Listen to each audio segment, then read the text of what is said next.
Primeiro, bom dia para todos aqui do IBRAC, nossa quarta reunião aqui do Comitê de Economia. Hoje temos a honra aqui de contar com o conselheiro Vitor Fernandes, com a professora Amanda. Nós aqui, né, pelo comitê, eu e o Márcio, a ideia é que a gente aproveite aqui para falar um pouco de um tema diferente, né, um tema aí de esporte antitruste. Acho que estamos todos aí bem animados e bastante curiosos aí também para discutir esse tema. Acho que tem duas motivações, né? A Amanda e o conselheiro Vitor vão comentar aqui conosco. Primeiro que tem um livro para ser lançado, depois a Amanda vai dar os spoilers aí do que está Uhum. para ser lançado, e também aí sobre o próprio documento, né, da OCDE, sobre o tema aí de competition e esportes. Então, acho que a ideia é a gente escutar todos aqui, né? A gente calibrou um pouco o nosso evento para falar um pouco sobre os dois temas, tanto do livro quanto esse do documento da OCDE. Então, a gente vai dividir, assim, primeiro o conselheiro Vitor vai falar um pouco, depois, na sequência, a Amanda, depois a gente tem ali algumas perguntas, né, que a gente vai fazer ao longo aqui da nossa reunião, e no final a gente abre aqui para todos para fazerem perguntas, para que a gente também consiga ter aqui um debate rico aí sobre os temas que envolvem esporte e antitruste. Vou passar para o Márcio aqui, ele vai falar um pouco mais, dar um pouco mais dos insights aqui, do que a gente, das motivações, né, de por que a gente trouxe esse tema aqui dentro do Comitê de Economia, e depois a gente volta aqui com os nossos palestrantes para a gente tratar aí do tema bem interessante. Bem, bom dia, Fabiana, bom dia, conselheiro, bom dia, professora Amanda. Um prazer contar com vocês aqui nessa nossa reunião, né, em nome do IBRAC. Eu agradeço pela disponibilidade para vir discutir conosco esse tema de esportes e defesa da concorrência, né, que é um tema novo, né, não só no Brasil, mas no mundo todo, né, que aborda a aplicação das leis antitruste ao setor esportivo, né.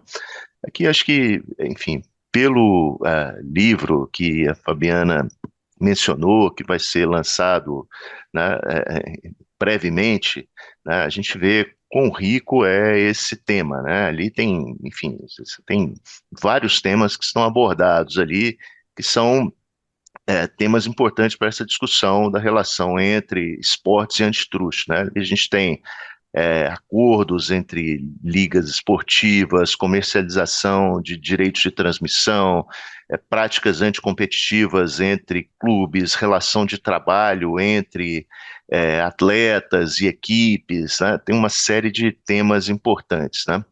E a gente, né, estudando esse tema da relação entre esportes e defesa da concorrência, a gente vê que esse mundo, né, dos esportes, em especial o esporte profissional, né, não é só uma arena de competição esportiva, mas é também um setor econômico importante, complexo e que, portanto, merece ser estudado do ponto de vista concorrencial, porque, né, tem várias nuances, né, envolvendo o equilíbrio entre a necessidade de cooperação entre as partes para organizar competições esportivas, por exemplo, e a prevenção de práticas que possam restringir a concorrência, né?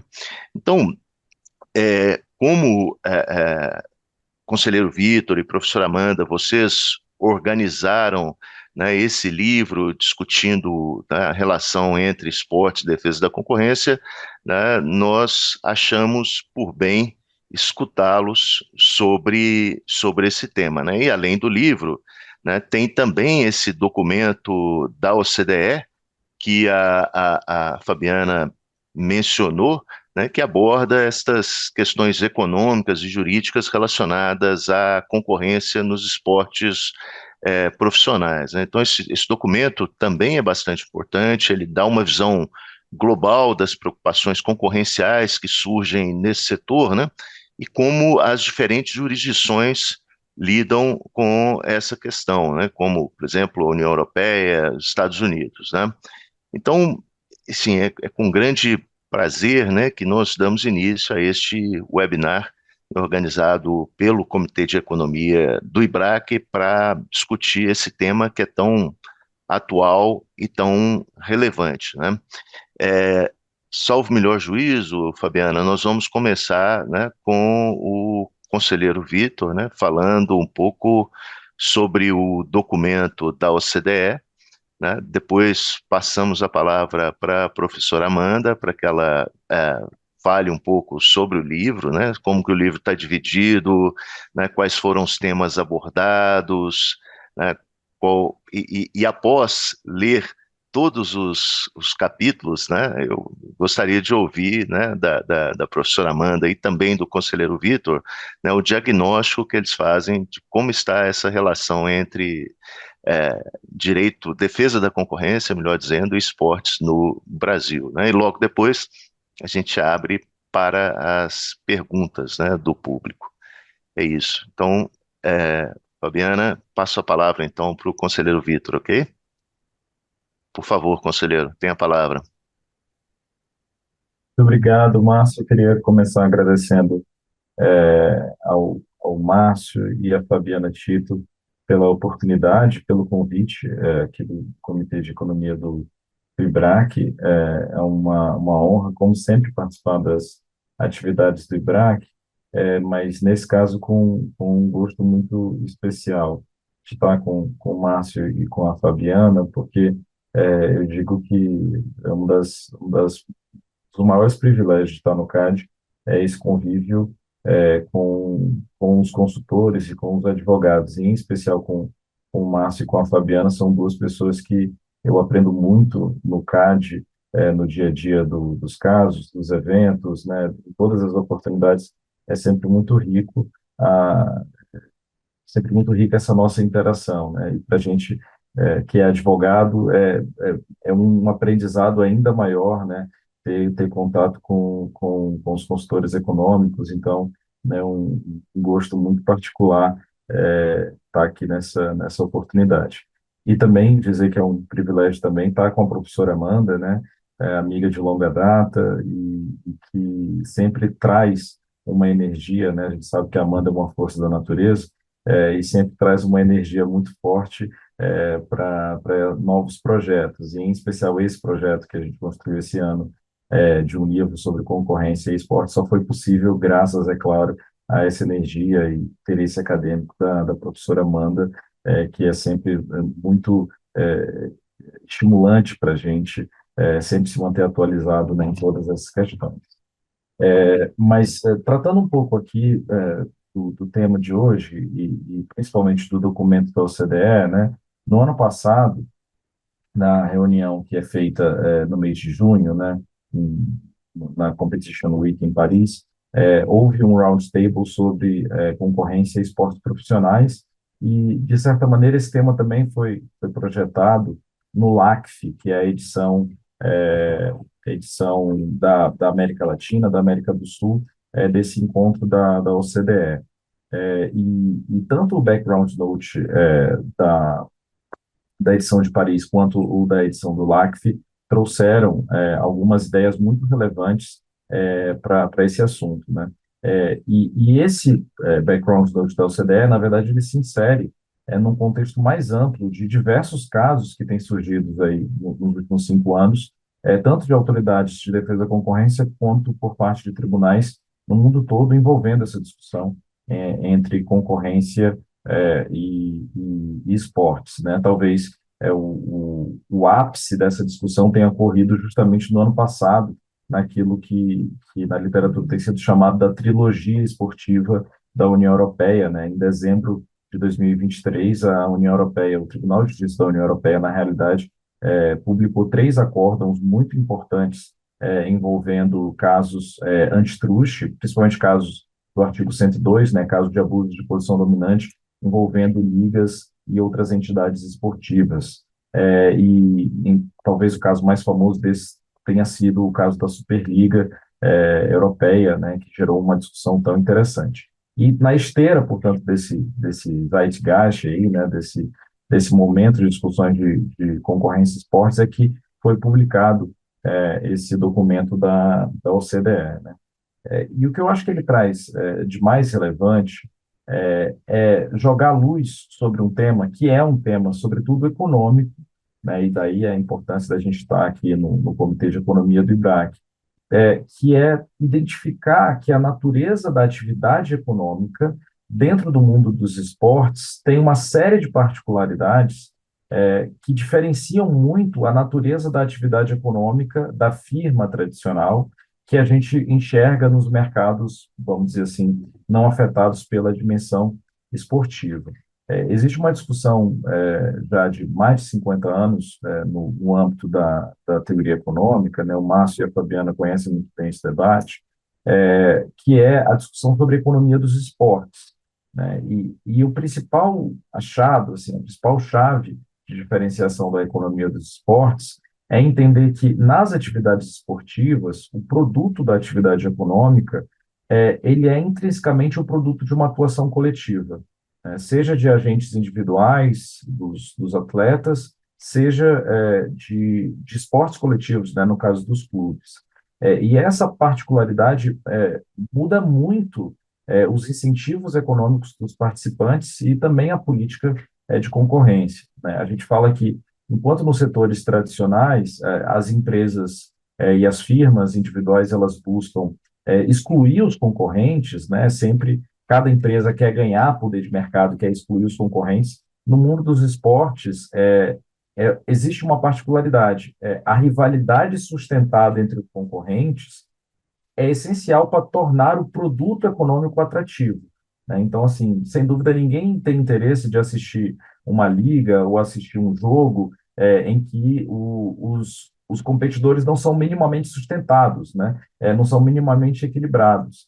Então, o produto econômico é um produto que depende de cooperação, né? Então, por isso que, o documento da OCDE, no primeiro capítulo sobre as características dos esportes, o primeiro ponto que eles chamam a atenção é que a competição nos esportes é muito diferente da competição econômica. E é por isso que aqui a política de defesa da concorrência tem tanta dificuldade. Aqui, a independência entre os adversários, né, esse caráter de interdependência entre clubes, atletas e times, estabelece um regime dual de competição e cooperação, que é necessário para a prática esportiva, né? Esse regime de competição, como é chamado, coloca uma situação muito particular, né? Por um lado, os clubes e equipes, eles concorrem dentro e fora das arenas, não apenas pelos títulos, pelas partidas, mas também, é claro, por recursos financeiros, contratos de patrocínio, direitos de transmissão. Mas, por outro lado, se por um lado existe essa rivalidade, para que as partidas, os torneios aconteçam, sejam rentáveis, sejam interessantes para o consumidor final, há alguns parâmetros de coordenação mínima que têm que ser articulados. Seja as próprias regras do jogo, a forma como a liga vai ser estruturada, a forma como o campeonato vai ser estruturado, o calendário das partidas, né, tudo isso exige elementos de cooperação. E isso que torna, talvez, esse setor econômico tão específico, né? Além disso, o documento da OCDE chama atenção para outras características econômicas que são muito interessantes desse setor. Por exemplo, a relação entre consumidores e fornecedores aqui, ela é muito diferente, né?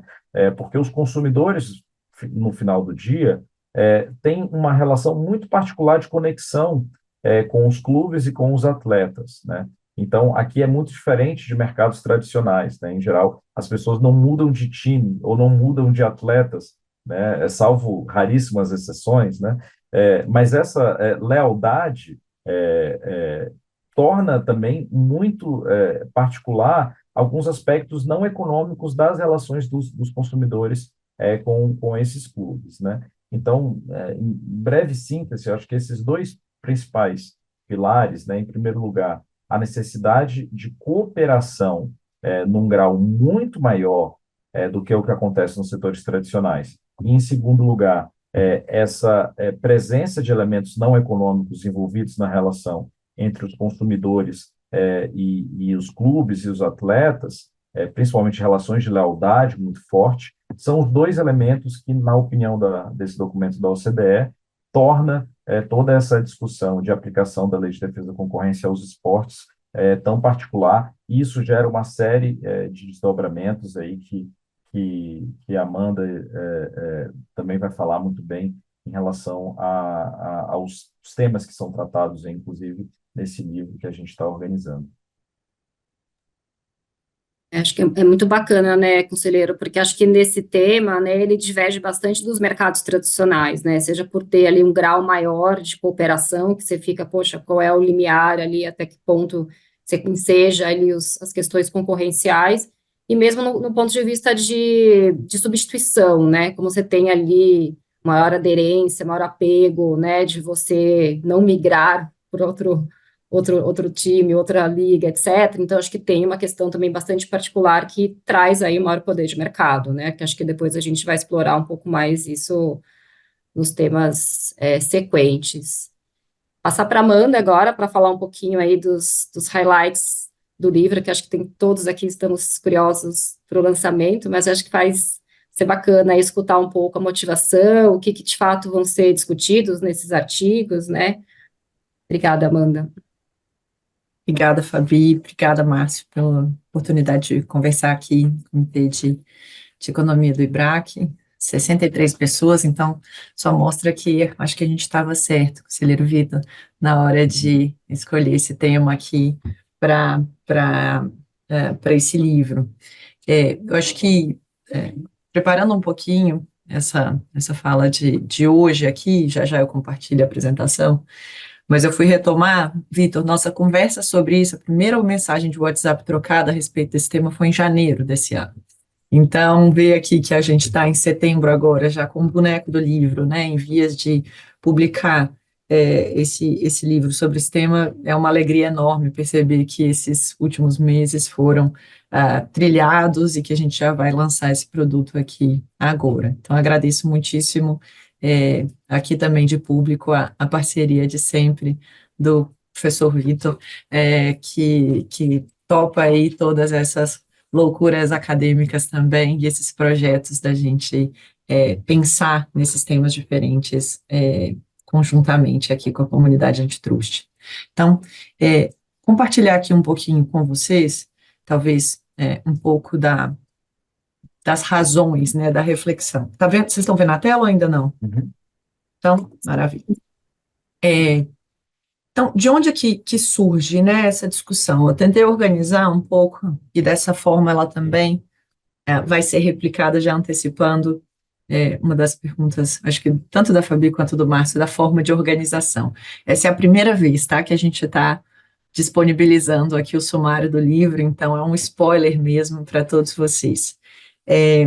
Essa forma aqui de organização, ela veio certamente baseada nesse documento que o conselheiro Vitor bem mencionou, um documento que foi publicado ali em dezembro de 23, que a gente teve, né, o início das discussões. A gente já tinha tido uma discussão no âmbito da América Latina, um evento da OCDE na América Latina, voltado aí para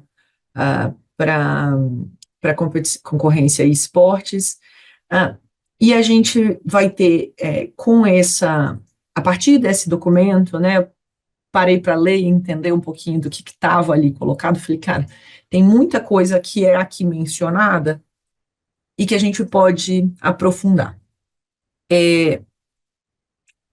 A ideia inicial era escrever um livro a respeito disso. No momento em que eu percebi que não cabia mais dentro do meu dia escrever um livro sobre isso, falei, vamos então fazer um esforço coletivo, né, para a gente poder ter uma reflexão a respeito desse tema, e daí que a gente vai ter essa obra muito dialogal. De que modo que esse tema se insere no contexto brasileiro, né? Eu acho que a gente tem um marco muito relevante na nossa evolução recente, que é a Lei de SAF, que trouxe aí uma série de repercussões no ambiente, não apenas concorrencial, definitivamente não apenas concorrencial, mas no ambiente de visão de mercado para o futebol em especial. E a gente tem, né, uma evolução nessa discussão, apesar da gente ter a lei que prevê as apostas de cota fixa, né, que são as bets, em 2018, a gente teve que essa evolução, ela demorou muito para acontecer na regulamentação. Então, a gente só teve o decreto efetivamente regulamentando esse contexto das bets, agora muito recentemente, em janeiro desse ano, e finalmente em maio, né, a portaria trazendo a regulamentação.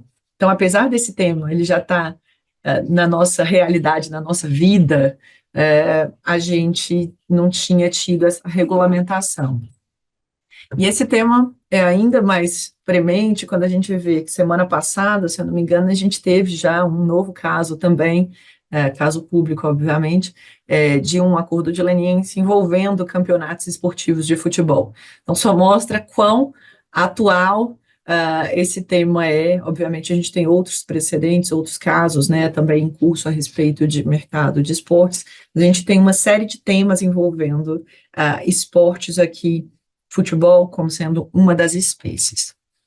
Então, se a gente trata, talvez, aqui em termos de política concorrencial, a gente vai ter algumas repercussões. E aqui retomo algumas das menções que o conselheiro Vitor trouxe. A gente não vai ter um torneio, a gente não vai ter um campeonato com um só time.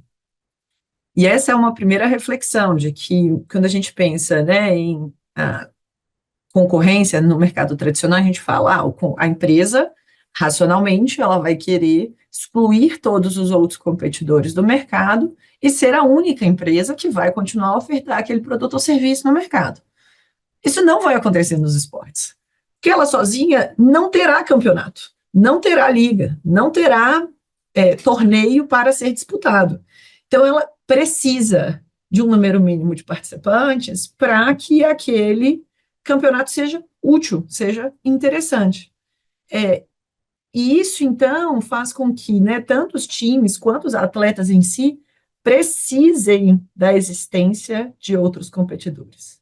Isso muda completamente a lógica que nós, acostumados na caixinha de concorrente racional, vai excluir os seus outros concorrentes, pensamos. E mais, quanto mais incerto é o resultado daquele torneio, maior o interesse. Se você está assistindo o Campeonato Espanhol, você sabe que muito provavelmente 2 times vão ganhar. Será que esse campeonato ele é mais interessante do que o campeonato inglês, em que você acha que vai ter talvez um pouquinho mais de concorrência entre os times? Por que a gente teve uma mudança, né, no Campeonato Brasileiro para que a gente tivesse, né, o sistema de pontos corridos e a gente tivesse competição até o final? Por que a gente vai ter no golfe, no tênis, rodeios ou tornadas que vão favorecer essa maior competitividade entre os atletas e entre os times? Então, a gente tem também, né, uma lógica de que essa incerteza ela é muito essencial para a atratividade do próprio torneio.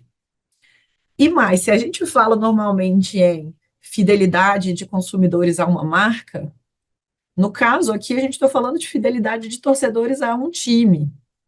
Então, se eu falar que a camisa do Fluminense ela vai estar a R$ 200 e que a camisa do Flamengo vai estar a R$ 50 para o meu marido, isso é completamente irrelevante, na medida em que ele jamais vai comprar uma camisa do Flamengo. Então, em que medida essa fidelidade, né, dos torcedores, ou fidelidade dos torcedores a um profissional? Então, meus filhos vão torcer para o Cano. Em que medida que um torcedor que torce para o Nadal vai passar a torcer para o Federer? Essa fidelidade ela é muito forte quando a gente está falando de torcedores, eventualmente até mais ou muito mais do que quando a gente está falando de uma possibilidade de uma substitutibilidade de produtos ou de serviços. Aqui, será que a gente está, né, numa lógica de inelasticidade que a gente poderia comentar? Então, aqui a gente tem aquele termo que o professor Vitor bem comentou, que é de competição. Então, é uma competição que se baseia em uma lógica de cooperação entre os agentes econômicos. não vai haver a competição se não houver o mínimo ou o máximo de cooperação entre aqueles times ou entre aqueles agentes. E aqui a gente tem algumas diferenças entre esportes de times e esportes individuais. Então, a gente vai ter competições esportivas, muitas vezes vão precisar de um organizador, vão precisar da existência de participantes, e na lógica de campeonatos de times, a gente vai ter campeonatos que vão ser em casa ou fora de casa. E a gente vai ter uma relevância muito grande disso, né, para quem que vão ser os torcedores que vão fazer, como que vai ser a propaganda, como que vai ser a venda de ingressos, como que vai se dar o direito de transmissão. Quando a gente está falando de atletas individuais, a gente vê isso muito fortemente, né? Para quem gosta de tênis, então vai ter vários grandes lãs ao longo do tempo, a gente vai percebendo que esses times ou esses torneios, né, que vão sendo realizados, eles por vezes vão ter que estar conectados para que ao longo desses 4 grandes lãs a gente tenha, por fim, a concessão ali de prêmios financeiros que vão ser normalmente direcionados aos próprios atletas. Então, a forma de remuneração, a forma de premiação dos atletas também vai ser completamente diferente se a gente está falando de um campeonato de times ou de um campeonato de atletas individuais. E aí, nessa organização de campeonatos de times ou campeonatos de atletas, a gente tem a criação de ligas esportivas, e a gente vai voltar um pouquinho mais a respeito disso. Mas essa liga, ela é tratada, muitas vezes, como uma plataforma de múltiplos lados, ou seja, ela vai ligar organizadores de eventos, os próprios atletas, quem está vendendo os ingressos, os torcedores, quem vai transmitir aqueles jogos, os patrocinadores, as empresas hoje, né, de apostas, os telespectadores, as próprias ligas e os clubes. Então, a gente vai ver que essas ligas, elas vão tentar permitir, né, tentar gerar uma maior atratividade para aqueles jogos, atraindo ao máximo todos esses múltiplos lados dessa plataforma. E daí a gente vê hoje uma série de discussões a respeito da viabilidade ou não de criação de ligas paralelas. Em que medida que a gente consegue ter uma multiplicidade de ligas? Quão economicamente viável é isso? Quão saudável para esse mercado poderia ou pode ser a criação de ligas paralelas? E a gente acaba tendo, né, uma discussão aqui muito recente, que também o professor Vitor comentou a respeito disso, de que em alguns esportes a gente acaba tendo quase que uma única liga nacional, quase que uma espécie de monopólio conduzindo aquele esporte ou aquele torneio. Mas a gente viu recentemente a tentativa de criação de ligas concorrentes, como foi a tentativa da criação da Superliga, com a FIFA e a UEFA sendo condenadas por bloquearem, condenadas na ótica concorrencial, por bloquearem, portanto, a criação de uma liga paralela.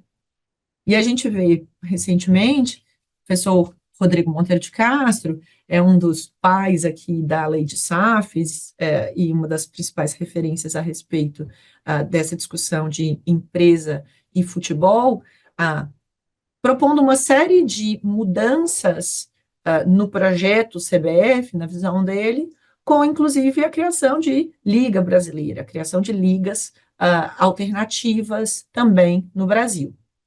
Em que medida isso é possível, viável, dentro da conjuntura nacional?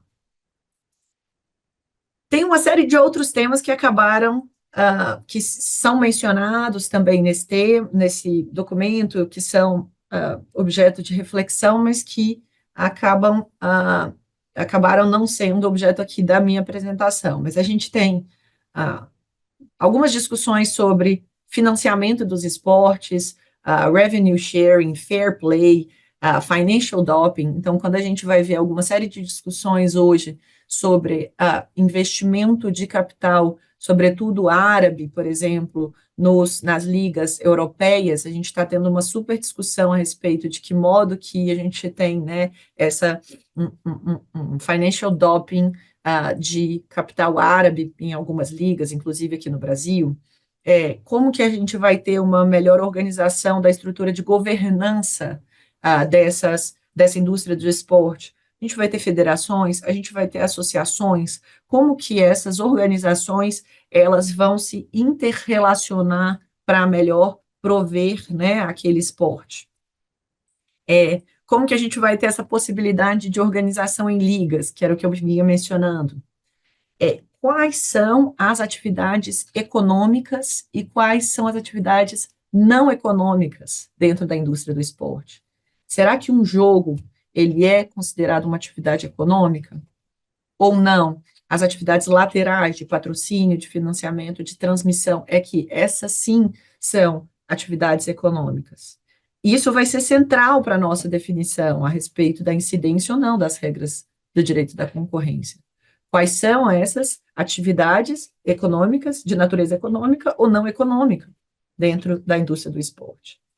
A gente tem algumas experiências internacionais, sobretudo nos Estados Unidos, a respeito da imunidade antitruste para incidir em algumas regras de esportes. Tem uma legislação bem antiga, se eu não me engano, dos anos 60, lá nos Estados Unidos, que prevê imunidade antitruste para um escopo, né, de atividade de esporte. Mas a gente vê essa regra sendo atacada, ou pelo menos testada, digamos, para movimentos novos, a respeito de streaming, por exemplo. Então, teve decisões recentes a respeito da não aplicabilidade dessa legislação que prevê imunidade antitruste para quando houver transmissão por streaming. Então, a gente vê aí uma modificação, não apenas no Brasil, como a gente viu recentemente, essas mudanças legislativas e também, né, na nossa vida a respeito do esporte, mas também internacionais. Então, aqui, tentando organizar um pouco de quais que foram os principais temas que, pelo menos na minha visão, acho que a gente tem como relevantes aqui para tratar, e mais uma vez uma visão completamente enviesada de quem leu e tem tentado pesquisar ao longo dos últimos meses a respeito desse tema.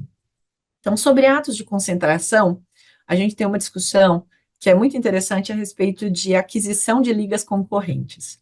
Esse caso aqui é bem interessante, são duas ligas de golfe nos Estados Unidos, e a gente teve basicamente a injeção de capital árabe na criação de uma liga concorrente nos Estados Unidos. Essa liga, que era entrante no mercado, ela acabou enfrentando a resistência da liga incumbente.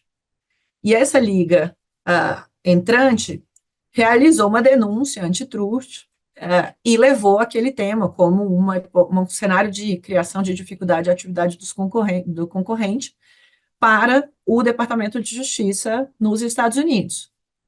Fato é que, portanto, foi iniciada uma investigação a respeito da prática dessa liga incumbente de dificultar a criação de uma liga separada no mercado de golfe, nos torneios de golfe. Acontece que depois, diante desse vulto de capitais envolvidos, o que a gente teve? Uma fusão. Uma fusão, portanto, entre essas duas ligas de golfe. E a pergunta hoje que se coloca é, como que vai se dar essa fusão? Se essa fusão entre as duas ligas de golfe for aprovada, o que vai acontecer com a denúncia de conduta anticompetitiva anterior? Ela perde objeto? Não, não perde objeto. Agora ela é uma denúncia, a proposta, se não me engano, é pela FTC. Então, como que vai se dar essa continuidade de uma investigação de conduta da incumbente, da entrante contra a incumbente, e agora as duas se fundindo no mercado de golfe? A gente teve uma série de discussões também no Brasil, sobretudo ali depois da aprovação da lei de SAF, a respeito da necessidade ou não de notificação relacionada a atos de concentração, então, envolvendo os SAFs no Brasil. A gente teve, né, algumas APACs sendo trazidas sobre esse tema, e a gente tem hoje, né, alguma orientação a respeito disso. E a pergunta que a gente tem, pode ser feita, e está sendo respondida no livro, é a respeito, por exemplo, de debentures FUT. Se a gente fala de valores mobiliários, a gente tem todos os valores mobiliários previstos na lei de SA, a gente tem que a lei de SAF, ela prevê a possibilidade de criação de uma debenture FUT, debenture como sendo, né, um título de dívida, basicamente, e sendo um título de dívida, em tese, a princípio, a não ser que ele configure controle, a gente não teria necessidade a gente não teria acionamento dos critérios de notificação para ato de concentração no CAD. Mas sabendo que as debêntures FUT, elas são debêntures enquanto valores mobiliários que são regidas subsidiariamente pela lei de SA, se essas debêntures FUT forem conversíveis em ações, elas podem preencher os mesmos critérios de notificação, portanto, de ato de concentração ao CAD. Os mesmos critérios de debêntures conversíveis em ações. Então, aqui, a ideia foi refletir, haveria nuances, portanto, das debêntures FUT, quanto à notificação de atos de concentração ao CAD. Outro tema, se a gente está tendo hoje, né, uma série de movimentos de recuperação judicial de associações esportivas. Então, a gente vê Figueirense, a gente vê, agora eu acabei de esquecer, mas já tem uma série de associações de futebol que acabaram pedindo recuperação judicial. Mesmo que sejam associações, e aí tem toda uma discussão no direito empresarial, se elas seria ou não cabível a possibilidade de uma associação pedir recuperação judicial na medida em que o artigo 1º da Lei de Recuperação Judicial e Falência fala que apenas empresas poderiam ter pedido de recuperação judicial. Mas, superado esse ponto, o fato é que a gente tem uma série de pedidos de recuperação judicial de associações e a criação, portanto, de SAFs, né, a partir de versão de capital e criação de SAFs separadas. E como que a gente poderia ter, né, reflexos de eventuais pedidos de recuperação judicial no CAD? Então, esse também foi um ponto que foi levantado e que vai ter um artigo no livro a respeito disso. Outro ponto que foi trazido como reflexão alguns times, eles incluem em seus balanços a existência de jogadores muito relevantes, como sendo ativos financeiros, considerados financeiramente dentro da sua estrutura financeira e contábil. Se isso acontece, esses jogadores, em tese, caso vendidos, eles poderiam ser considerados como compra de ativos, né, como parte de empresa, necessário, portanto, uma notificação ao CAD? Faria sentido o CAD se tornar entre aspas, cartório de movimentação de jogadores? Pergunta, porque no fim das contas, se eles forem considerados como ativos, portanto, parte de empresa, poderia, em tese, preencher esse critério. Tem um artigo sobre isso. A gente tem, na lei de SAF, uma vedação a interlocking directorates, na medida em que, portanto, o presidente do Cruzeiro não pode ser diretor, presidente, membro do Conselho de Administração de outro time. A gente tem essa vedação, portanto, aí o Márcio deu um sorriso, a gente voltou aqui para Minas Gerais, a gente está falando aqui do Cruzeiro, certamente não vai poder fazer ao mesmo tempo do Atlético, mas vamos pegar outros times também, tá? Então, a gente está falando aqui que a lei de SAF veda o interlocking directorates. Ok, então tem um artigo tratando de que modo que a gente vai ter essa vedação. A gente também tem, na medida em que a gente está falando de SAF, uma vedação à participação cruzada de acionista controlador.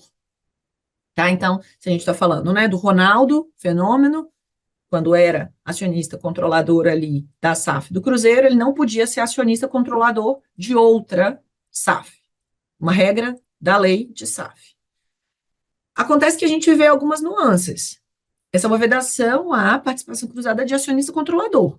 A gente não tem aqui vedação à participação cruzada de acionistas minoritários. E aqui vem toda aquela discussão que a gente já teve, mais já tradicional no antitrust, de participações cruzadas minoritárias em empresas concorrentes. Toda aquela discussão de common ownership by institutional investors. Então, fundos de investimento que vão ter participações cruzadas em vários times. Isso traz alguma nuance competitiva ou não? A gente já tem, né, teve até um painel do IBRAC, acho que 2 anos atrás, que a Fabi, inclusive, estava no painel, em que a gente teve toda uma discussão de se faria ou não sentido ter preocupação com investidores institucionais. E aí tem aqueles papers falando, né, no mercado de aviação, falando, olha, não, investidores institucionais é um problema, é um risco, teria um risco de colusão. Por outro lado, por vezes, aquele fundo ele é especializado naquele mercado de aviação. Como, né, ter essa junção entre a finalidade econômica daquele fundo e a expertise daquele fundo com as preocupações concorrenciais. E mais, a gente pode ter integrações verticais na indústria do esporte. Então, se a gente tem aqui vedação ao interlocking, a gente tem vedação ao acionista controlador. Não tem vedação à participação minoritária, à common ownership por fundos, tá? Não tem isso na lei de SAF. A gente pode ter integrações verticais. E se a gente começar a ter, portanto, né, relações verticais entre SAFs e empresas de marketing esportivo e empresas de roupas, por exemplo, marcas de roupas. Será que essa integração vertical pode trazer alguma nuance? Guia V+, está aí para a gente trazer algumas reflexões a respeito de integrações verticais. De que modo que a gente pode ter reflexões específicas a respeito dessas integrações verticais no ambiente do esporte. Quando a gente fala de condutas coordenadas, as práticas já são um pouco mais conhecidas, digamos. Primeiro, a fixação de salários. Então, a gente teve uma série de investigações nesse sentido, tanto de fixação de salários, né, wage fixing, quanto de no-poach. Então, a gente teve investigações no México, na parte de futebol feminino, a gente teve investigações em Portugal, em alguns países falando, né, basicamente combinação de salários ou não, acordos de não contratação de jogadores entre de atletas de times separados. Uma questão que me veio à tona, e tem um artigo a respeito desse tema, e eu confesso que eu ainda não sei se eu concordo com a conclusão, mas se vocês vão me dizer depois, é o seguinte: será que combinação de resultados de jogos poderia ser considerado um cartel? E aqui a gente vai falar, olha, isso é claramente uma violação da Lei Pelé, isso pode ser um ilícito voltado para a lógica de corrupção, de lavagem, toda a parte, né, que envolve compliance, que a gente viu recentemente, né, jogadores sendo banidos, por exemplo, por ter recebido dinheiro alegadamente, recebido dinheiro para tomar um cartão amarelo, porque alguém teria votado, né, teria apostado de que aquele jogador teria tomado um cartão amarelo. A questão é, será que, se a gente tiver a combinação de um jogo, portanto, e se esse jogo, portanto, envolver dinheiro, envolver a premiação, isso pode ser considerado também cartel? Aí vocês vão falar, não, mas ninguém vai combinar o resultado do jogo. Então, se a gente pegar, ninguém vai querer perder o jogo, porque, mais uma vez, tem uma série de outras variáveis no esporte que não são aqui tão relevantes para o ambiente concorrencial. Então, a gente está falando aqui de quem vence um campeonato vai estar na Libertadores do ano seguinte. Então, tem uma série de outros efeitos que não são estritamente econômicos. Ok, talvez lá na parte de cima da tabela não, mas e na parte de baixo da tabela? Será que a combinação de resultados de jogos que, por exemplo, impede que um determinado time caia para a segunda divisão e, portanto, tenha uma redução na sua capacidade de investimento muito relevante para o ano seguinte, será que isso poderia ser considerado cartel? Tem aqui uma pergunta central que é: qual é a natureza econômica ou não econômica das partidas, dos torneios, daquele jogo, tá? Então, a gente tem aí uma reflexão também a respeito disso. Aonde que reside, na minha opinião, a maior parte das discussões? Condutas unilaterais, para variar, que já digo há muito tempo, para mim é a terceira onda do antitruste no Brasil. A gente tem reflexões a respeito de negociação de direitos de transmissão de jogos. Esse é um caso já mais antigo, a gente tem precedentes no CAD a respeito de Clube do 13, dos 13, a gente tem investigação hoje, ainda em curso no Brasil, a respeito da possibilidade ou não de utilização de poder compensatório, de negociação conjunta para a transmissão de jogos.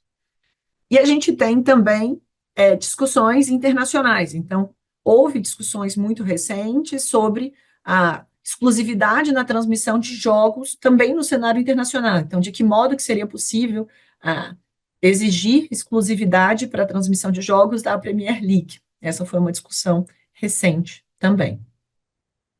A gente tem alguns temas, por exemplo, que não são específicos para esportes, mas se aplicam para esportes também, a respeito de vendas de ingresso.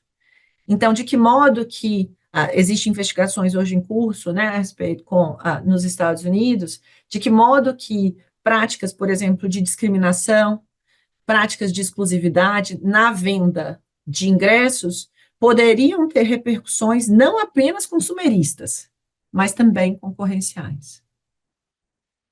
A gente tem também uma discussão a respeito da exclusividade no licenciamento de produtos e marcas na indústria do esporte. Então, é claro que cláusulas de exclusividade a gente sempre tem, né, um olhar pela experiência, pelas precedentes do CAD a respeito de exclusividade, mas se a gente pegar no exterior, a gente teve discussões a respeito de contratos de exclusividade, por exemplo, entre a UEFA e a Nike. E a discussão não era a existência em si da exclusividade, mas quais que eram os termos daquela exclusividade. Então, seria possível a expansão dessa exclusividade territorial, no caso ali da UEFA, no caso da Panini, que era de figurinhas, qual que era a exclusividade, a duração daquela exclusividade. Um contrato de exclusividade com prazo de 10 ou de 20 anos seria razoável, seria adequado? Então, essa exclusividade, tanto para produtos quanto para serviços correlatos à indústria do esporte, a gente começa a trazer algumas reflexões. A gente tem também algumas discussões interessantes sobre padronização privada na indústria do esporte. Então, se a gente tem, e aqui teve um caso, esse IMCA a respeito de métrica sobre a forma de transmissão de jogos, mas era uma lógica de tecnologia voltada para a transmissão de jogos. Mas aqui vamos pegar, se a gente cria uma padronização privada para a peso, ou a forma, ou a cor da bolinha de tênis.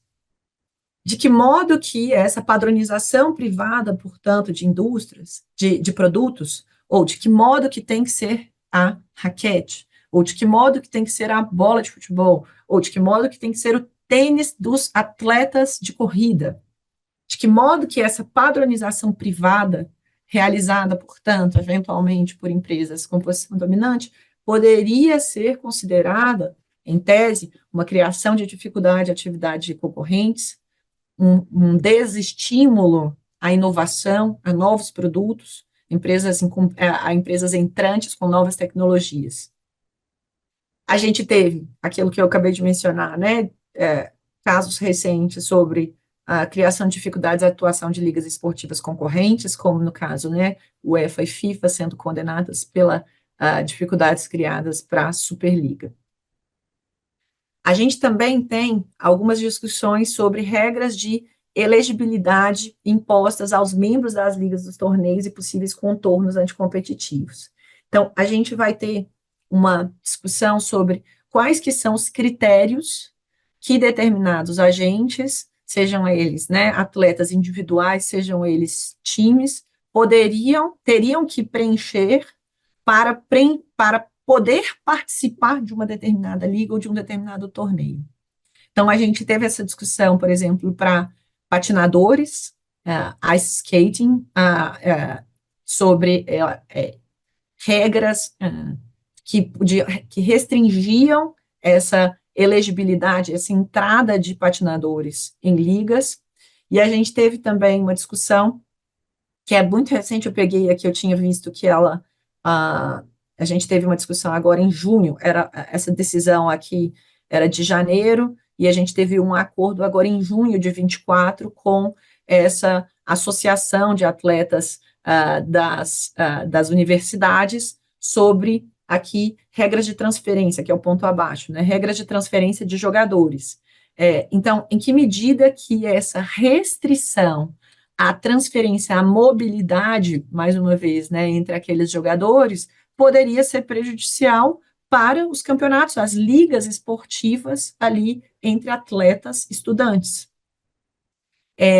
A gente tem discussões ainda a respeito de imposição de taxas para a entrada de divisões inferiores para a entrada na liga esportiva. Então, suponha, se a gente tivesse, né, pagamentos de taxas para a entrada da Série C para a Série B, da Série B para a Série A.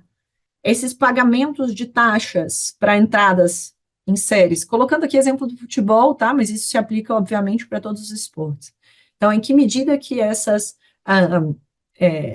esses pagamentos poderiam ser considerados anticompetitivos, na medida em que impediriam a existência de novos concorrentes naquelas ligas.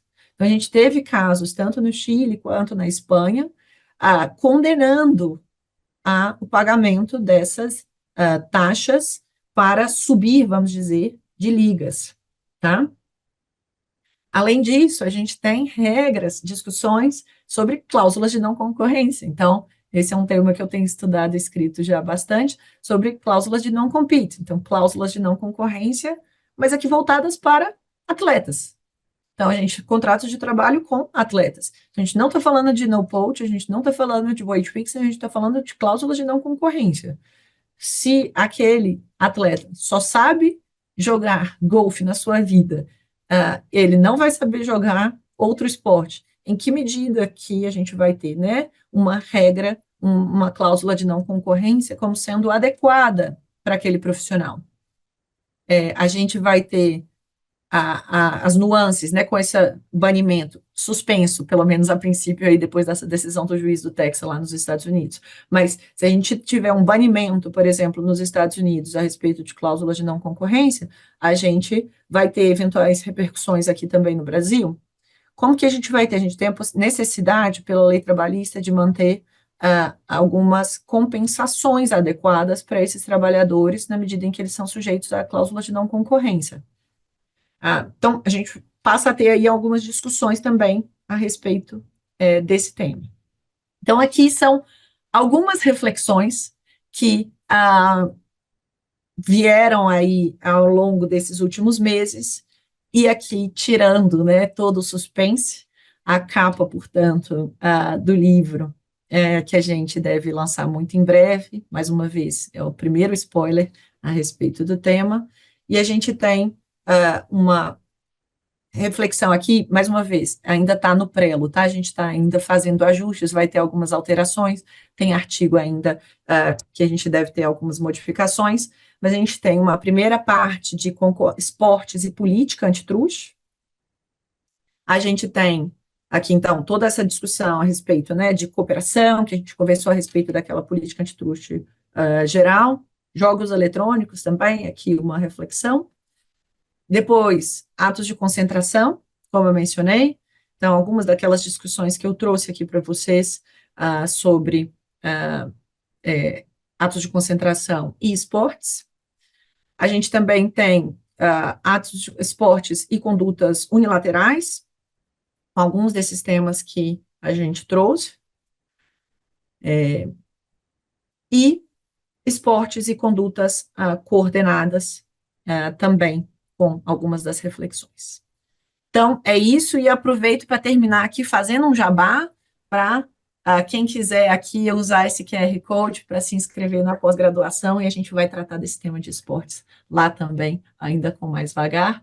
E é isso, agradeço o tempo de vocês e a oportunidade de dialogar aqui a respeito desse tema de antitruste e concorrência. A gente colocou concorrência para ficar um termo mais amplo do que o próprio antitruste, e esportes, algumas dessas reflexões, e obviamente como um pontapé, como escrito a lápis aqui, para a gente poder refletir, discutir ao longo dos próximos meses e anos. Obrigada pela oportunidade, mais uma vez, meu agradecimento ao Vitor por ter embarcado nesse projeto conjuntamente nessa organização desse livro. Obrigada. Obrigado, Amanda, pela exposição.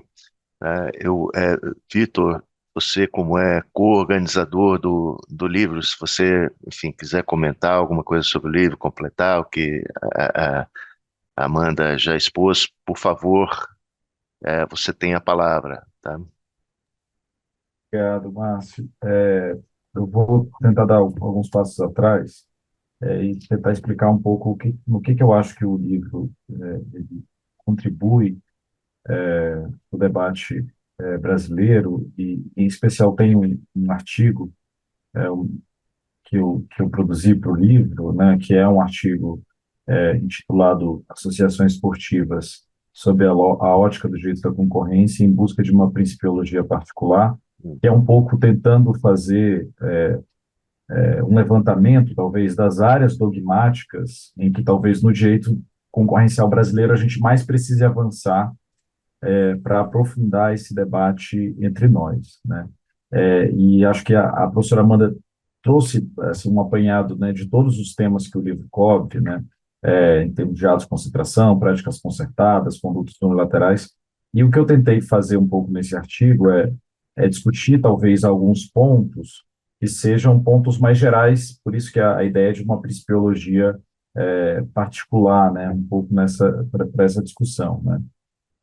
E eu acho que aqui no Brasil a gente teve, como o professor Armando também já comentou, um momento talvez de discussões sobre algumas práticas específicas, principalmente relacionadas a direitos de transmissão. É o caso do Clube dos 13, e a gente tem também algumas investigações em andamentos no CAD sobre essa discussão de direitos de transmissão, inclusive relacionados à nova lei do mandante, enfim, todo esse debate.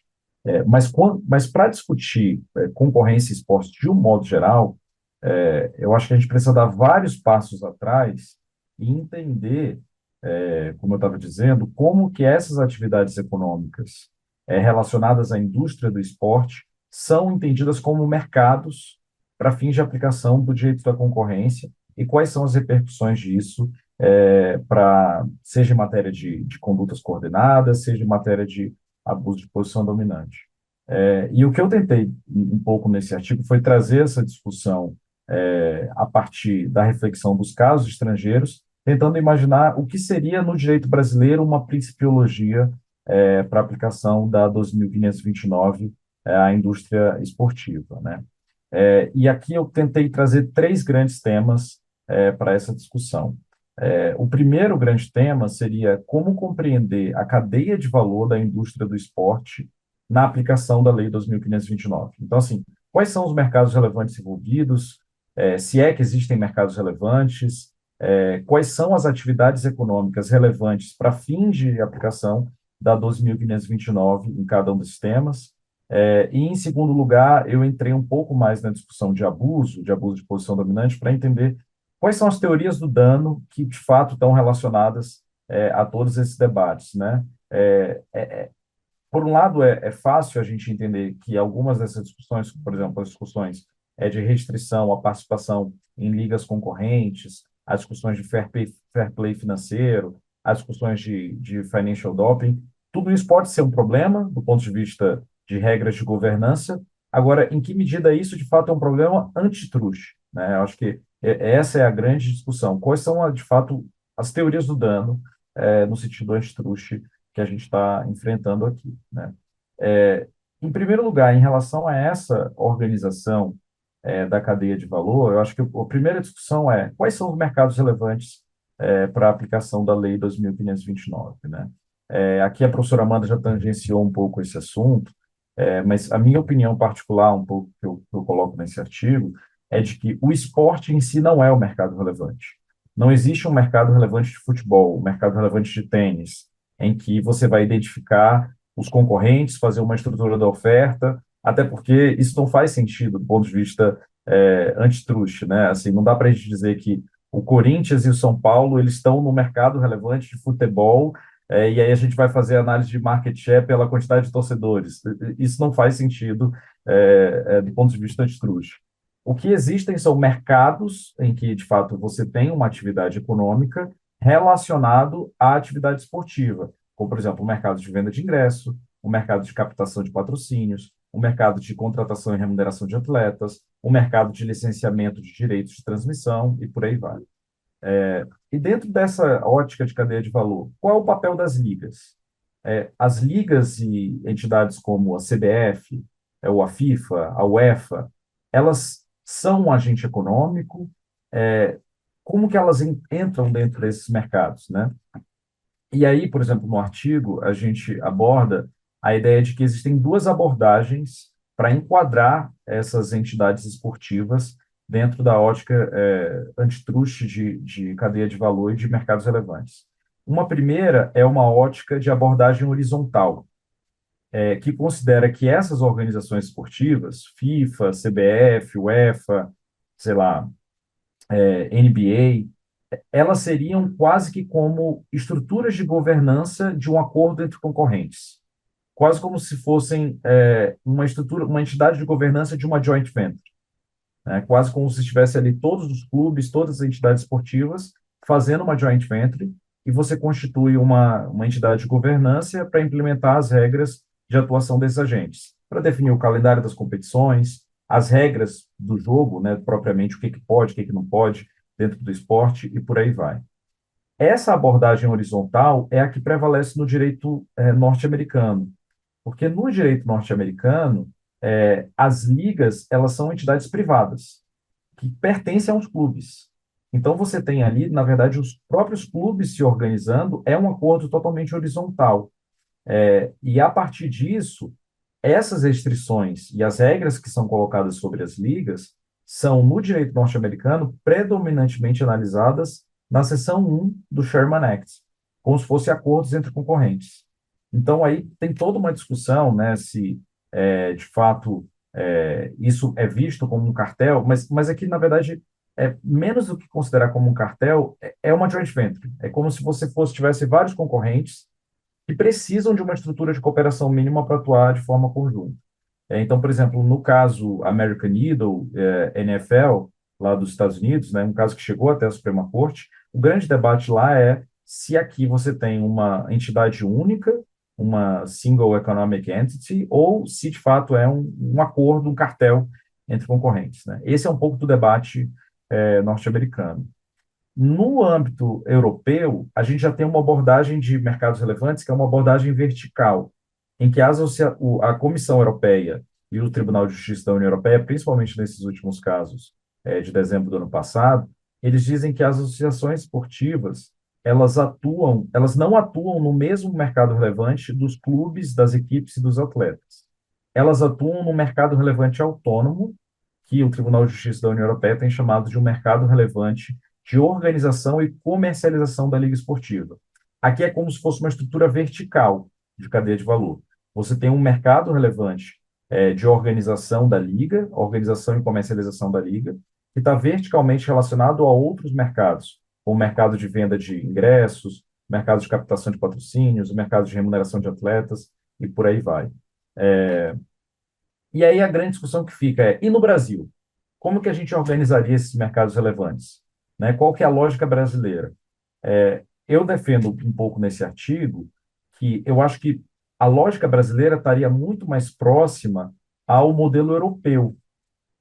Por quê? Porque tanto a Lei Pelé quanto a Lei Geral de Esportes estabelecem um regime de governança esportiva que é muito mais parecido com o modelo de governança europeu, que é o tal do modelo piramidal integrado de ligas abertas, que é um modelo que unifica a gestão esportiva a partir de unidades da federação, né? Então, aqui no Brasil, a gente tem as unidades estaduais, né? As confederações estaduais, vamos pensar no futebol, né? Que é o exemplo mais fácil, né? Você tem as confederações estaduais e você tem a CBF.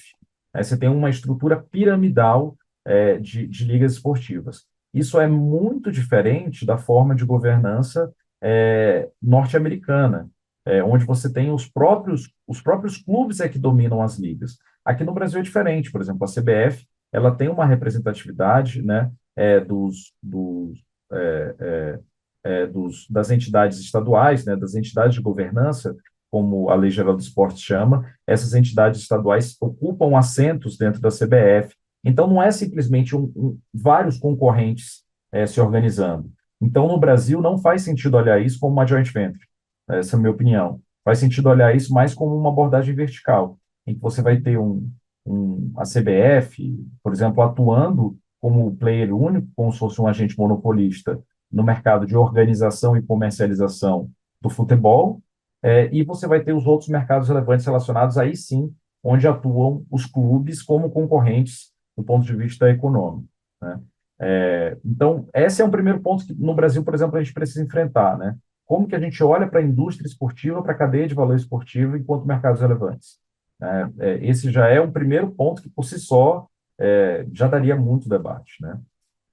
Em termos de abuso de posição dominante, né, que é o segundo grande tópico, né, que o artigo explora, a discussão toda que se coloca é a seguinte: quando a gente olha para as regras das associações esportivas, dessas entidades de governança, não é possível a gente separar o que são as regras de interesse meramente esportivo das regras econômicas, ou que tem algum tipo de relevância para o direito da concorrência, né? Teve um caso na União Europeia, que é um caso mais antigo, o caso Meca Medina, por exemplo, em que o Tribunal de Justiça da União Europeia fala isso de forma muito clara: olha, não dá para a gente separar o que é regra do esporte puramente esportiva de uma regra que pode ter um impacto econômico, que pode ter um impacto anticompetitivo, né? Então, se a gente parar para pensar, por exemplo, em regras de financiamento, como, por exemplo, as regras de fair play financeiro da UEFA, que são regras que demonstram, que exigem, por exemplo, que cada clube demonstre quais são as suas receitas, os seus gastos relevantes, para ter um certo equilíbrio financeiro na situação desses clubes, né? Regras como, por exemplo, contratação de atletas. Nenhuma dessas regras vai ser puramente esportiva ou puramente econômica. Isso vai estar sempre mais ou menos misturado. E isso que torna o debate tão complexo do ponto de vista antitruste, porque são regras que são necessárias para a cooperação institucional, mas, ao mesmo tempo, podem ter efeitos anticompetitivos.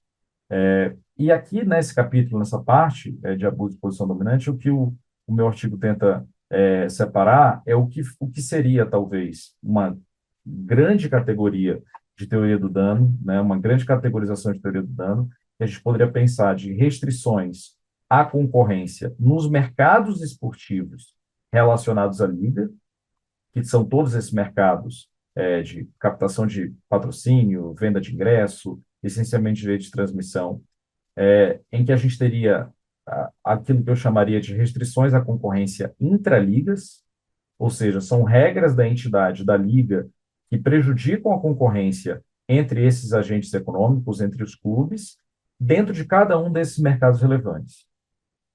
E teria uma segunda teoria do dano, que seria o que a gente chamaria de restrições à concorrência no mercado de organização e comercialização de competições, que seria a restrição à concorrência interligas, né? Então, restrições à concorrência intraligas e interligas.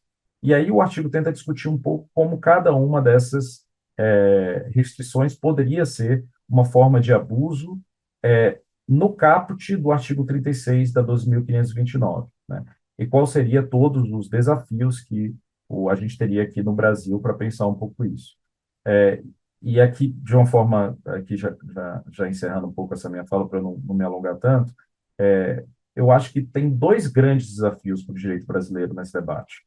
Desafios dogmáticos mesmo para o direito brasileiro.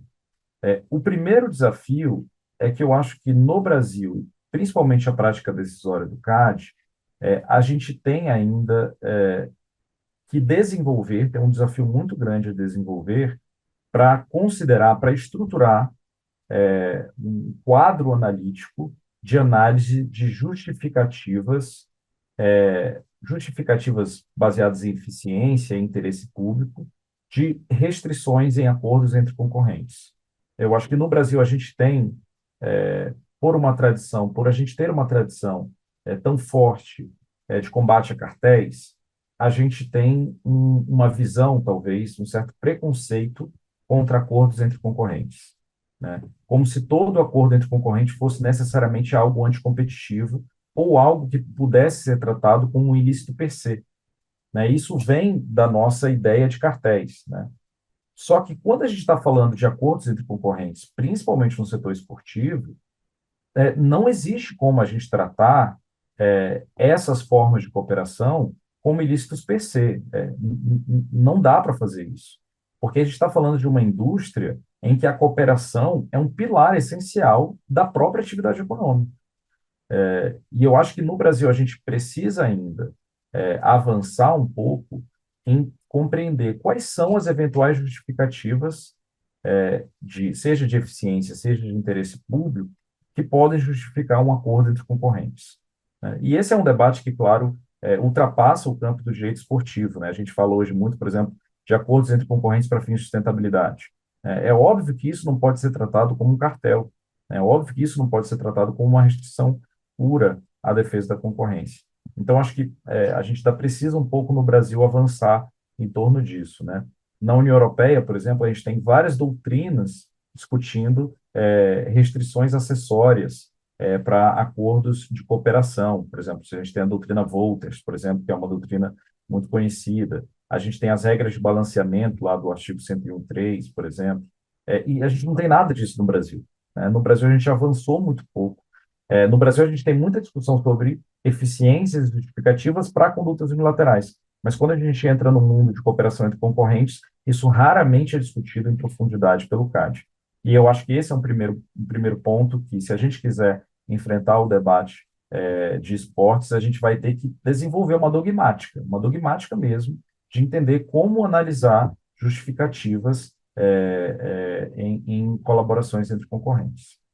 E um segundo ponto aqui, pensando um pouco mais naquilo que a gente chama de concorrências, de restrições à concorrência interligas, a gente tem aqui um grande desafio, porque no avanço que a gente tem tido na União Europeia, principalmente no caso da Superliga e da União Internacional de Patinação, né, dois casos que a Amanda comentou, é muito interessante a gente entender essa discussão desses dois casos, né?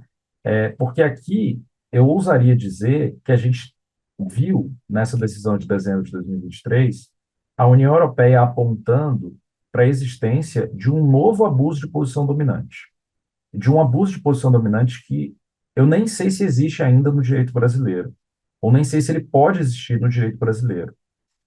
Porque a discussão toda aqui nesses casos, né, tanto no caso da União Internacional de Patinação, quanto no caso da Superliga, é que havia regras dessas associações, no caso da patinação, do Instituto de Patinação, no caso do futebol, regras da FIFA, da UEFA, que diziam o seguinte: olha, os clubes ou os atletas individuais não podem participar de competições que não são competições organizadas pela liga, né? Então, no caso do futebol, onde fica mais fácil de identificar isso, a UEFA dizia o seguinte: olha, você não pode participar de uma outra competição europeia que não seja a Champions League, né? Os clubes não podem se organizar para criar uma outra liga. E por que esse debate não é tão simples? Se a gente fosse analisar isso, né, de novo, um pouco daquela visão crua de restrição à concorrência, a gente poderia dizer: mas isso é uma restrição nula, é uma naked restraint, você impedir que surja uma outra liga, uma outra competição concorrente. Mas por que no mundo dos esportes não é tão simples? Porque no mundo dos esportes, como a gente estava dizendo, essa cooperação ela é estrutural para a existência do esporte.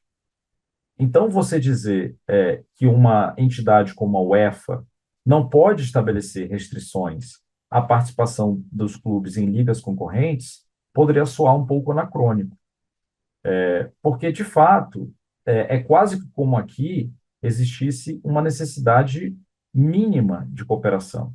E essa necessidade mínima de cooperação poderia ser esvaziada se os clubes pudessem participar de competições concorrentes.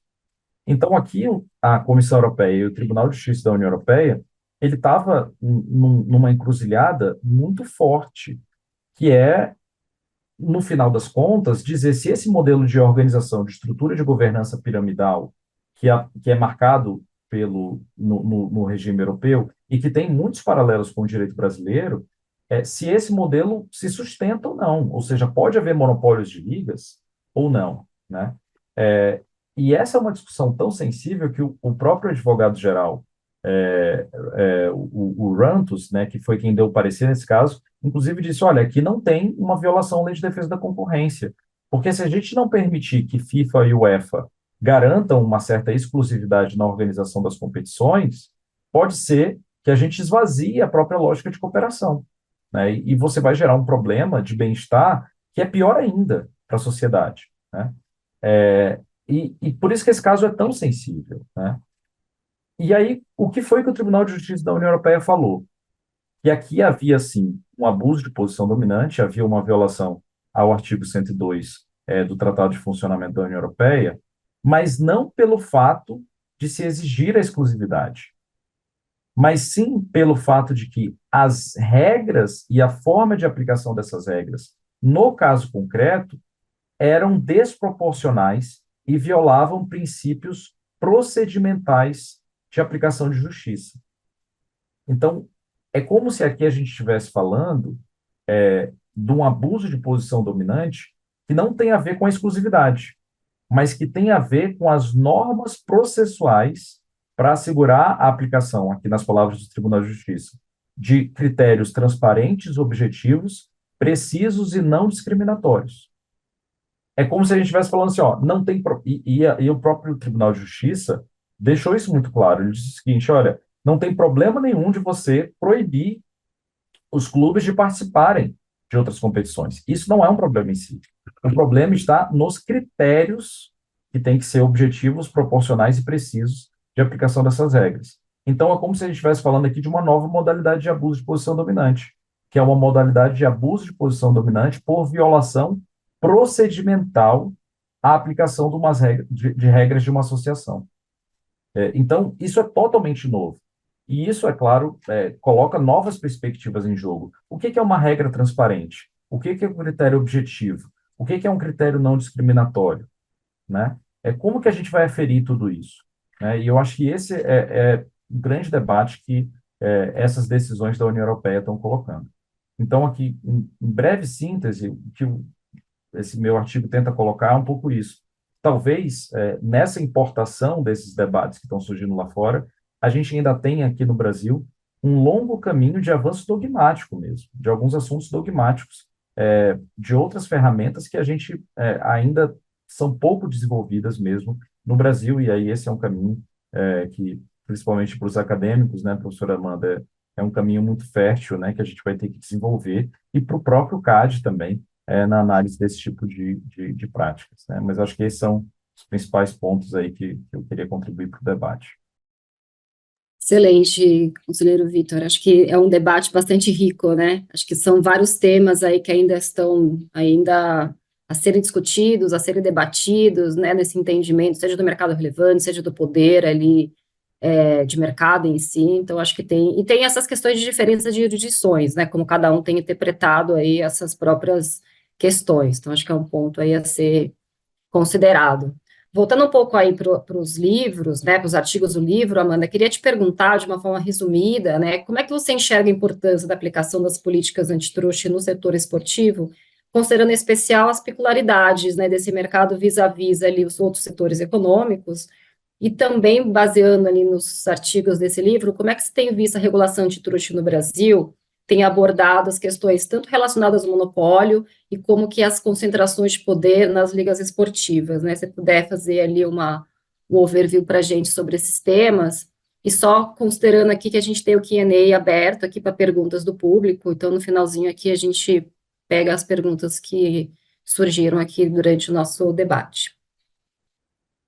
Obrigada, Fabi. Eu acho que a gente, em termos de experiência, né, os artigos eles vão, em grande medida, trazer tanto a experiência internacional quanto nacional, sobre esses vários temas. A gente percebe que a gente tem, sim, histórico de casos no Brasil, a respeito de transmissão, a respeito de negociação conjunta, a respeito de notificação de ato de concentração. Esse não é um tema central, digamos, da experiência recente, da nossa autoridade. E eu acho que é natural, mais uma vez, esse debate, ele tem crescido ao longo dos últimos anos. Como eu disse, eu acho que o primeiro debate aconteceu no âmbito internacional, que eu acompanhei meados de 23. A gente teve esse background paper da OCDE, que eu acho que dá um pontapé inicial, e a gente tem uma série de casos recentes e decisões recentes que têm trazido esse enfoque, ou melhor, não enfoque, essa luz para a nossa reflexão de modelos. Então, essa própria discussão que o professor Vitor trouxe, ah, a gente vai ter, como que vai ser a definição de mercado relevante? Como que a gente vai ter a discussão sobre a natureza econômica ou não econômica desses esportes? Quais que são os mercados centrais que vão ser considerados não econômicos? Os mercados adjacentes serão considerados não econômicos? Qual que é o melhor modelo adaptável, portanto, à nossa realidade brasileira? E aí, talvez converse aqui a pergunta com do Bernardo Cascão, que é, qual que é o modelo brasileiro mais adequado? Né? Se a gente vai ter limitação de calendário, se a gente tem limitação de times, por exemplo, a gente vai ter possibilidade de jogar um campeonato brasileiro com 2 jogos por semana, com uma Libertadores no meio do caminho, com uma Sul-Americana no meio do caminho.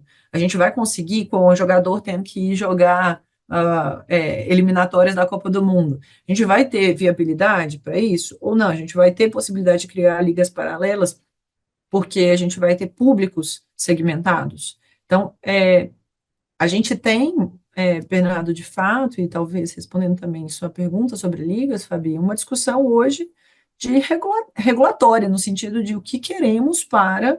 Aqui não vai, aqui é, obviamente, no Brasil, muito voltado para o futebol, pela nossa tendência, mas ela é aplicável para todos os outros esportes. Em que medida que é viável, é saudável economicamente para o mercado, e mais uma vez, retomando, né, o termo que o próprio professor e conselheiro Vitor trouxe, em termos de bem-estar social, você vai falar assim, não, mas não tem bem-estar social atrelado a isso, porque a gente está falando aqui de esporte, é óbvio que tem.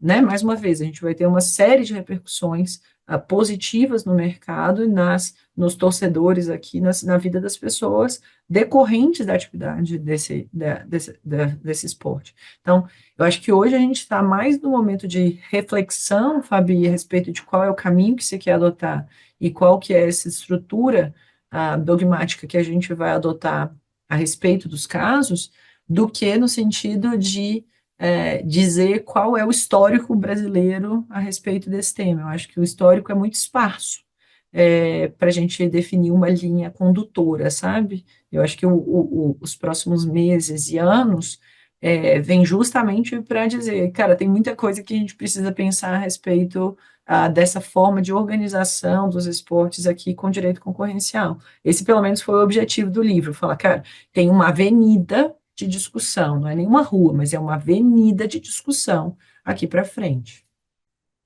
Só uma questão, enfim, acho que aqui foi uma propaganda muito boa do livro, viu, Amanda e Vitor, porque assim, mostra a exposição que vocês fizeram, mostra que assim, realmente é um setor econômico bem complexo, tá? Tem uma cadeia de produção, como o Vitor mencionou, também bem complexa, são vários interesses, são vários atores que têm interesses conflitantes.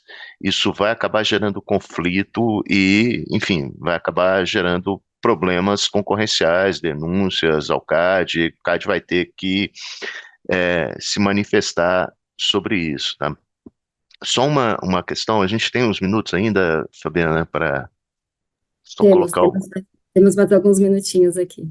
Tá legal. Só para colocar uma questão também, assim, em relação ao que o Vitor falou, que eu achei bem interessante, tá? Que nem é, toda cooperação entre agentes econômicos é um ilícito concorrencial.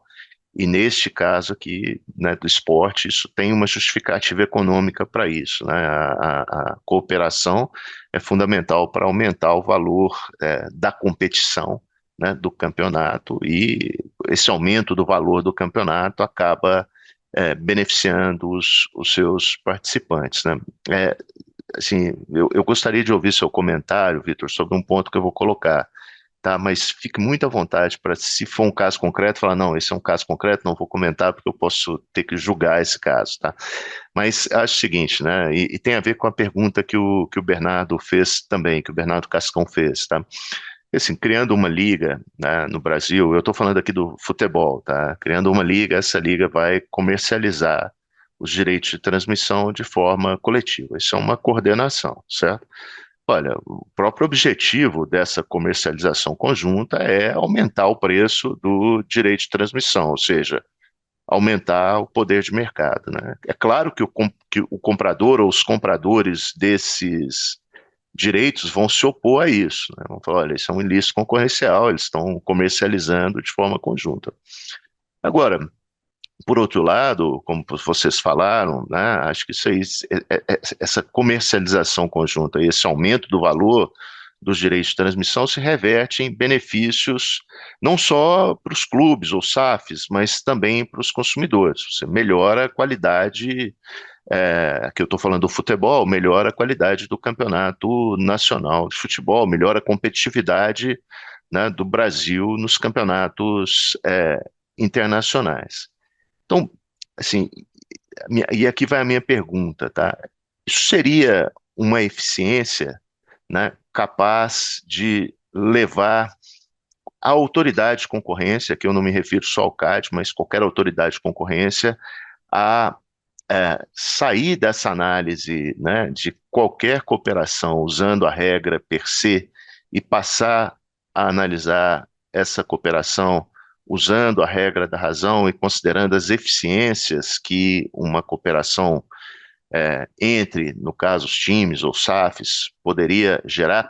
E só lembrando, né, no artigo que eu, Vicente, preparamos para o livro, né, a gente colocou ali uma evidência pontual, anedótica, né, mas é uma evidência, né, durante o período em que os clubes brasileiros negociaram coletivamente os direitos de transmissão das partidas, ali durante o período do Clube dos 13, né, as receitas dos clubes aumentaram bastante, a qualidade do futebol brasileiro também melhorou e nós ganhamos naquela época duas Copas do Mundo, né? 94 e 2002, né?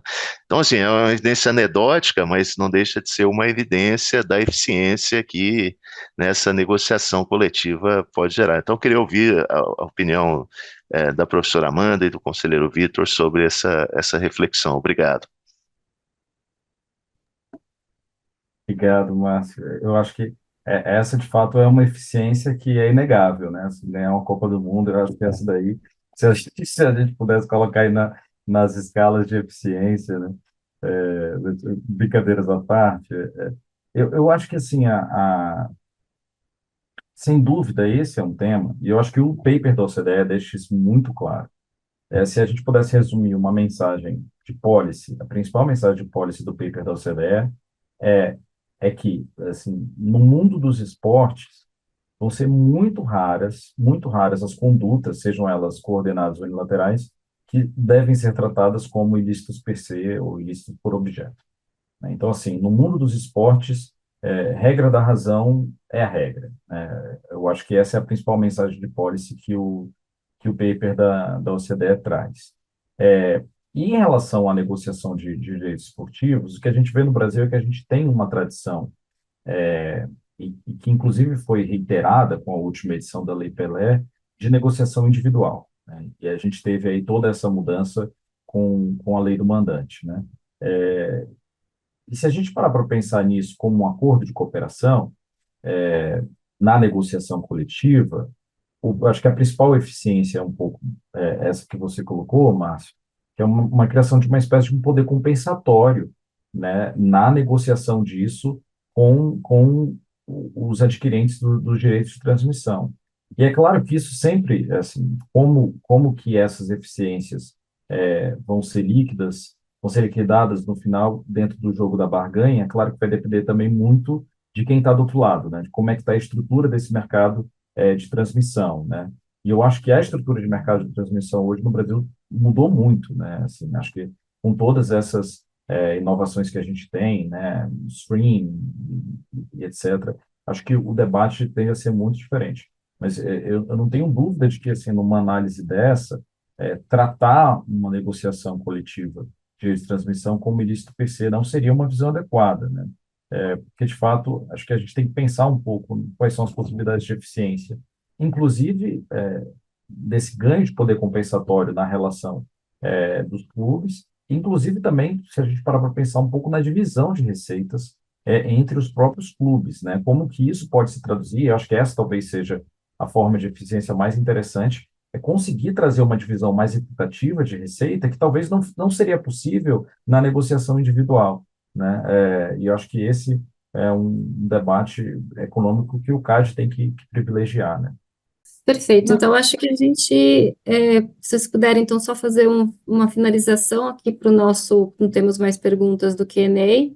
Então, acho que, enfim, se vocês quiserem fazer um final remarks aqui do tema, acho que, de fato, é um tema muito instigante, eu acho que a gente não esgota aqui o assunto nesse webinar, a gente agradece super aí as exposições do Vitor e da Amanda, acho que estamos todos, conforme eu comentei, ansiosos para a leitura do livro, e agradecemos novamente em nome do IBRAC a participação de vocês e todos aqui também que estiveram conosco, então acho que passo para vocês para fazerem aí uma finalização antes da gente encerrar aqui o tema. Super obrigada e comprem o livro em breve aí nas melhores plataformas de vendas, não é? A partir aí de meados de outubro a gente deve ter início as vendas se tudo der certo. Então, adquiram os livros e aguardamos os debates. Obrigado, queria mais uma vez agradecer aí, Fabiana e Márcio, pelo espaço no Comitê de Economia. Como eu estava dizendo, para nós que somos advogados, é sempre um aprendizado muito especial dialogar com os economistas, e, enfim. E eu acho que esse é um tema que talvez deixe isso muito evidente, né? Deixe isso muito claro, né? Que como a gente não, como eu disse, né? A principal mensagem desse policy paper da OCDE é de que não existem, o campo de restrições PC vai ser muito pequeno. Então, isso vai exigir da gente sempre um diálogo com os economistas, né? Com a economia de modo geral, para analisar tanto os efeitos quanto as principais eventuais justificativas econômicas dessa prática. Eu acho que esse livro, né, que eu estou tendo a oportunidade de organizar com a Amanda, que mais uma vez eu agradeço pelo convite, eu acho que é vamos dizer assim, uma plataforma de discussões acadêmicas que vão ser extremamente necessárias nos próximos anos, quando esses temas começarem a amadurecer no Brasil. Então, mais uma vez, aí, obrigado pelo espaço, pela oportunidade. Obrigada, pessoal. Até Obrigado, mais. pessoal. Boa semana a todos. Obrigado. Tchau. Tchau, tchau, obrigada.